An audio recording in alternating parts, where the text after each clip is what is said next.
that. But we're going to go on to a bit of a sad topic, but it was really the theme of the night. I mean, just to talk about his performance, first of all, how good did Giovanni Leoni look up until the disastrous minute? Yeah, I thought he was magnificent. He just, he's one of those that you could have thought maybe would struggle in that situation. Southampton were pressing, they were making it difficult at times for the centre halves, and kind of letting them rest, and yet he was the one who looked the most composed under that threat, really. I think 97% of his passes he completes, and he tries some quite kind of, difficult ones as well. He didn't look flustered at any point when he's challenging for the ball. He didn't look like the physicality or the pace was getting to him in any way. He just looked like he'd been doing it for years. And, he wins the ball in the air every time he goes up for it. And like I say, great composure in possession and in challenges, and just looks so, so promising. But as soon as the way he went down, you knew it was bad. And when the stretcher comes out and he's grabbing his leg, there was just no question whatsoever that it was going to be an ACL injury. And yeah, a real shame that's been confirmed, because, that makes Liverpool less deep at centre half. But I think from him, from a personal perspective, what a promising start that was. And I would love to have seen more of him this season. And it doesn't look like that's going to be the case now. So yeah, pretty devastating really for player, for club. And you just hope he can get back as soon as possible, really. And I know there's not been any official news from Liverpool, so to speak. I know obviously Leoni's put things out on his social media saying he'll come back stronger, and maybe Arne Slot gives a little bit more tomorrow in the morning's press conference. But I think that's what we're working off. ACL, and if he comes back this season, a bit of a bonus. Is that fair to say? Yeah, 100%. I mean, you almost be surprised if he does come back at the end of the season, because it's, at least 7 to 9 months, and they don't kind of like to rush anyone, do they? And I'd be surprised if we see him at all, really. So I think that's a kind of a season ender for him. And yeah, that's just devastating, because, he's losing a bit of development time there. He did so well in his debut, and he just looks a class act and a really good signing. But it's just obviously these things can happen. I just think, someone mentions in the comments there, look at Jurrien Timber, that happened to him last season. And that's a really good example of someone who can get back to a level, even though they've had that injury, and he's very, very young as well. And, it needs to look at Van Dijk as well as a good example of someone who got one later in his career and hasn't really missed a beat since. So it's not as severe as it used to be outside of the length of time it requires to heal. You don't too much worry about kind of long-term effects of it going forward. So it's just very, very unfortunate for what it means for him this season. And obviously it's just a shame, really. And you mentioned it before, probably I think everyone's suspicion is Chiesa will come into the Champions League squad because he was left out of it. So that kind of takes care of itself now. Chris mentions there about creating pressure on someone to bring in January. And I'm almost going back to what Arne Slot said about the Mark Guehi, ridiculous to deny it. And, obviously we wanted to, and how this collapsed literally right at the end of the transfer window. You're hoping this doesn't come back to bite us too badly now, aren't you? Oh, definitely. And I will say I think they should sign in January. I mean, I don't think it's a situation where, if you get an injury in kind of in the January and it's your full centre half, and maybe your League Cup run's already over at that point, and you're going to mix things up in the FA Cup. So there are situations where you can say someone gets a season ender and you don't necessarily think that you have to replace them. But for me, I don't think this is one of these situations. I think it's so early in the season that I really do think that it would be wise to get something going there, because you worry about Joe Gomez's fitness. I know Konate had a much better record last season, and hopefully he can replicate this time, but he can get injuries. And Liverpool last season, for example, they got kind of fortunate, didn't they? Because Joe Gomez came in for Konate when he missed that time, but then Gomez was immediately out when Konate came back, and that timing was very, very helpful to Liverpool. So I think they should move in January. But my only kind of worry is that Liverpool, would happily not do it. They do that all the time. We've seen that before, where you thought they need to do something here and they've not. And I also worry that, because they'll think, well, if we sign someone now, we can't sign Mark Guehi in the summer. And that may be the case, by the way, because Crystal Palace will say, well, what do we want 20 million for now? We're progressing in the Conference League. We're doing well. 20 million, okay, 35 million, we could make the case that we could reinvest that in the summer, but 20 million in January when the window is difficult is possibly worthless to us to lose our captain. So I worry that he won't be on the market and that Liverpool will look at it and think, well, if we can't get him now, we get him in the summer on a free transfer. We make promises to him that we'll be there and get guarantees, and we don't block his path by signing someone now. So that is my concern. I think if you're looking for positivity and optimism, maybe Liverpool's summer window they've just had is very out of keeping with windows that they've had in recent times. So maybe they'll take a completely different approach than we may be expecting the January window. But equally, I just wouldn't be surprised at all if they don't sign someone, because it's a very Liverpool thing to do. But I personally think they should. And you're right, because I almost, when they saw it, I think like natural, the reaction was, get Guehi early. If you have to pay like 20 million or so more than you thought, you're laying out 20 million, but you're getting a 50 million plus centre half. So it's a smart investment that way. But Palace, well, if Glasner threatened to quit in the summer, he'll probably do the same if it's January and they're going well in all competitions. But at the same time, we've got to be honest about this, because people are starting to comment in the chat panel. If you go into the second half of the season chasing a title, a Champions League, and you're only going with 3 centre halves, one with Joe Gomez's record, it's gambling of the highest accord. And if it goes wrong, you can understand why people would be massively critical of the people we've been praising this summer, wouldn't you?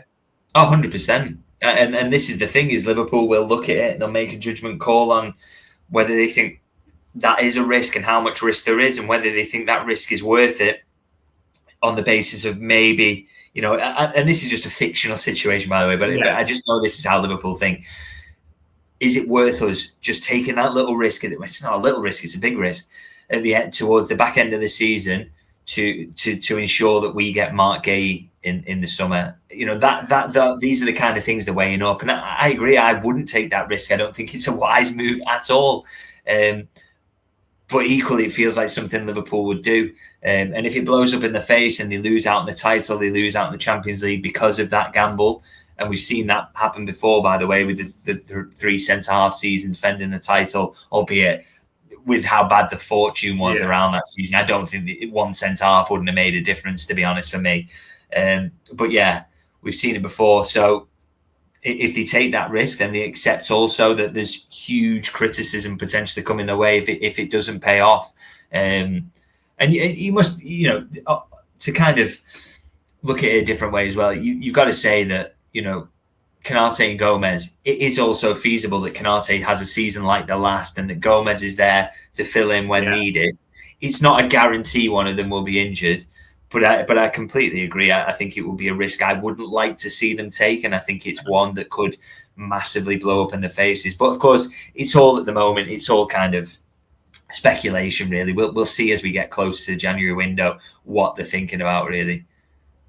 Yeah, someone give Nat Phillips a call. The emergency situation is nearby, and he's on screen there. Mark Guehi, Crystal Palace, and of course, we'll talk about this weekend.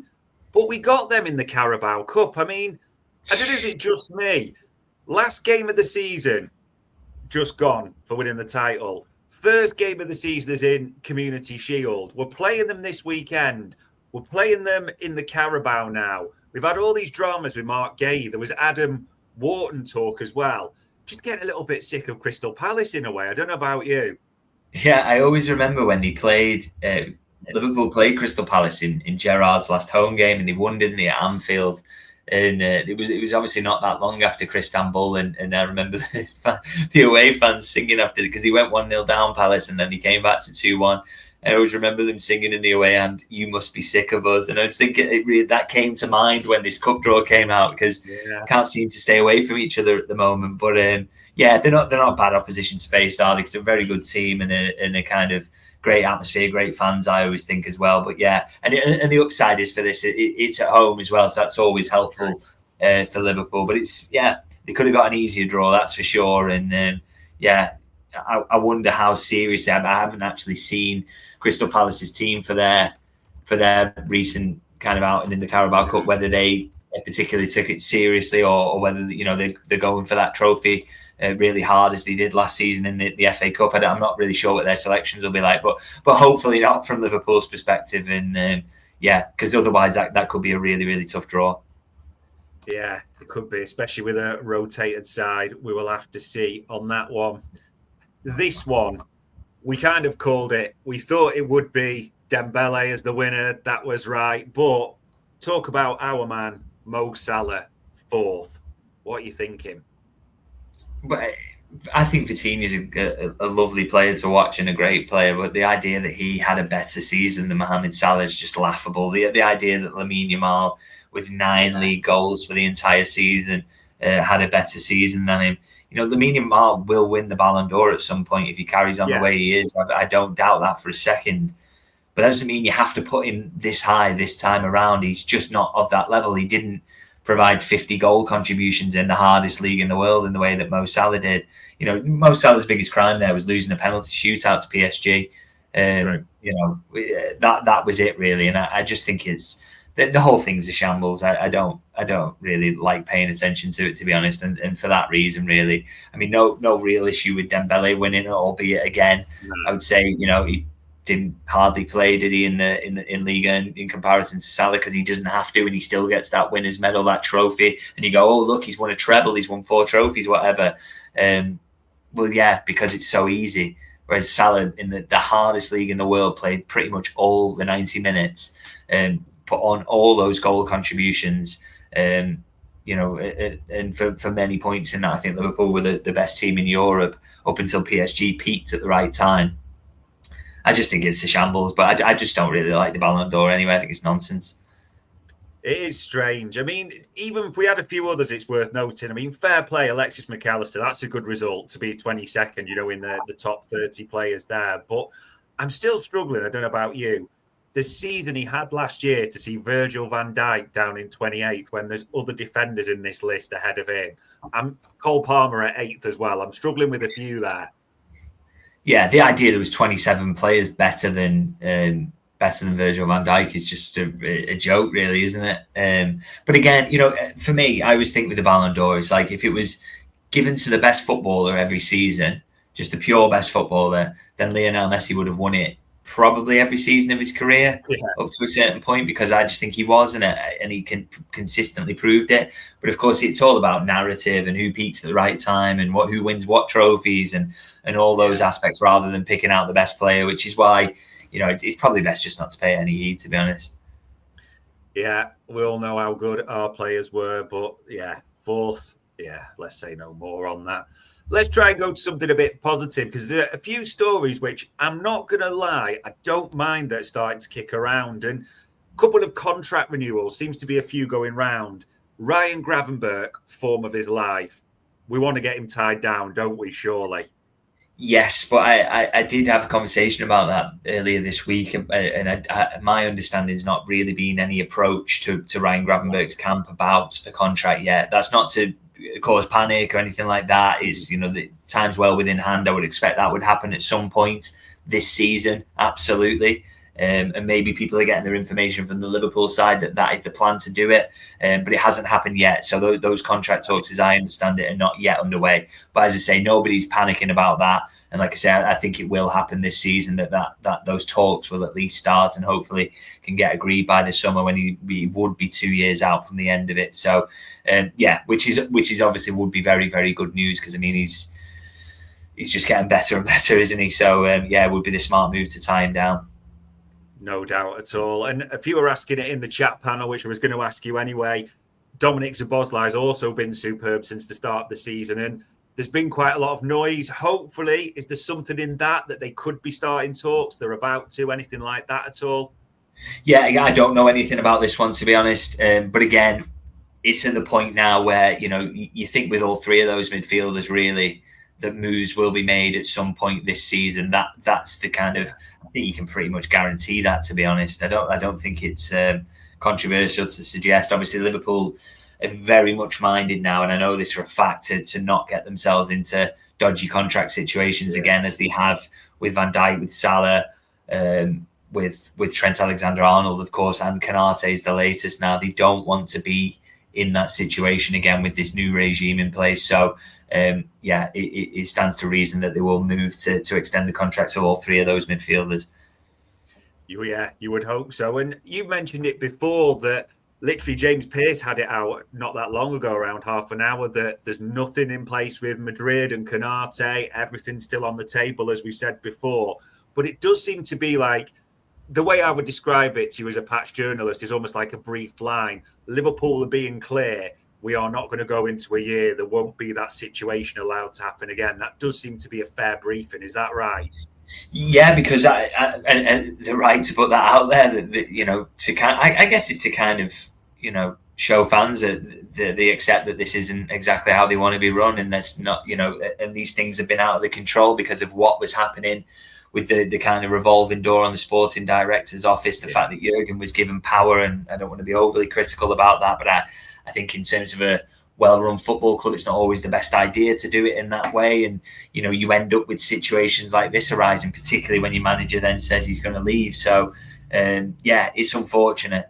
And on the Konate thing, I would just say, I'm kind of glad James has reported that today, because you get a bit of kind of stick sometimes for saying it how it is, in terms of I've said to you multiple times that nothing's kind of done yet, and his camp is still saying that they're given chance for things to move forward with his contract talks. So I'm glad that James has kind of backed that up. And I know people want certainty, and it just isn't there yet at the moment. And you can't say that's to say he's going to stay or he's not going to stay. We honestly don't know at the moment, but you also can't say that he's definitely going to go. So, I think it's just one of those. We have to wait and see. Will a compromise come from nowhere? Will it work itself out? We don't quite know yet at the moment. And obviously Madrid are waiting in the wings at the moment. Yeah, and especially with what's happened with Leoni, if there was a minuscule of doubt that Konate could go in January, there's absolutely zero chance he's going anywhere. He's going to be ours till the end of the season. So we'll see what develops with that one. There is just this, and it is fair to say, because there's a few in the chat panel asking about this, any murmurings of a Curtis Jones contract situation? Because there was things alluded to, and he's got 2 years left to go in, or at the moment, isn't he? He's within inside those 2 years. Anything sort of being said or mentioned around this one at all? Yeah, I spoke to someone about this actually. It's probably 3 or 4 weeks ago now. Which I wrote something about Curtis quite recently, and they said, "Look, it's something they're going to be looking to sort this season. You can guarantee that it's not. The player seems happy. You'll definitely want a pay bump, and he deserves it 100%. But yeah, it's not something anybody's worried about at the moment, and they're going to progress with that. Definitely, he's seen as a valuable member of the squad. He's homegrown, and he's just massively useful, isn't he? So, and he seems happy with his role as well. So, yeah, it's another one where there's a few of those contracts really. Like all the midfield, basically, apart from Endo, are going to get new contracts. So that's one to it's another one to keep an eye on. But I expect again, all of those who are coming to that point, they'll be dealt with, no doubt about it. Christ, nearly October, and contracts and transfers still dominates. But we've covered it all for you there. No issues at all.